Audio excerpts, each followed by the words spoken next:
selamat datang di Weather Insight bersama dengan saya Eza, di mana kali ini kita punya bahasan spesial nih. Selain perkiraan cuaca biasa, kita akan melihat bagaimana teknologi modern memprediksi suhu di Surabaya. Bersama saya di studio dan ahli teknologi cuaca kita yaitu Videla. Halo semuanya, jadi hari ini kita akan membahas dua pendekatan menarik. Yang pertama ada Artificial Neural Network atau ANN, dan yang kedua ada Deret Fourier. Dua pendekatan ini digunakan untuk memprediksi suhu yang bikin kita bertanya-tanya, hari ini kita perlu bawa payung atau enggak ya?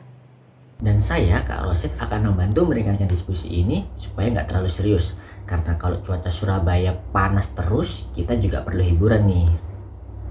Pertama, kita punya ANN. ANN ini ibarat otak manusia yang belajar dari data suhu sebelumnya untuk membuat prediksi.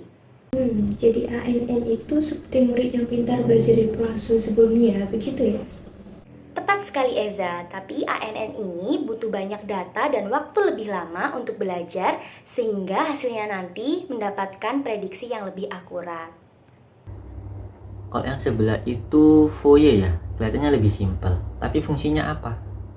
Betul sekali Kak Rosyid, jadi kalau Fourier itu adalah pendekatan matematika yang nantinya dia akan mengubah data suhu menjadi gelombang-gelombang sinus kecil lalu menggabungkannya dan membentuk sebuah prediksi.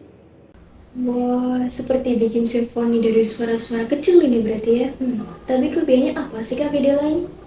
Fourier cenderung lebih cepat dan efektif, terutama pada pola suhu yang sederhana. Akan tetapi, jika pola suhunya cenderung fluktuatif, maka hasil prediksi yang dihasilkan juga bisa kurang akurat. Wow, ini dia hasilnya. Garis biru adalah prediksi ANN dan garis merah adalah prediksi Fourier. Dari Kak Videla sendiri, apakah bisa dijelaskan ya?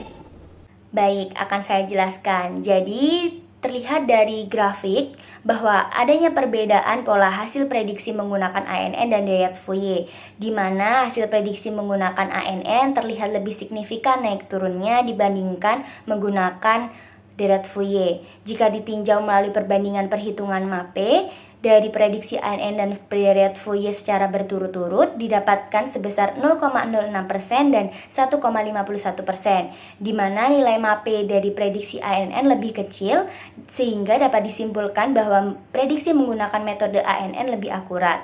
Dengan bahasa sederhananya, ANN lebih cocok digunakan untuk pola suhu yang kompleks seperti di Surabaya, di mana suhu hariannya bisa berubah dengan drastis.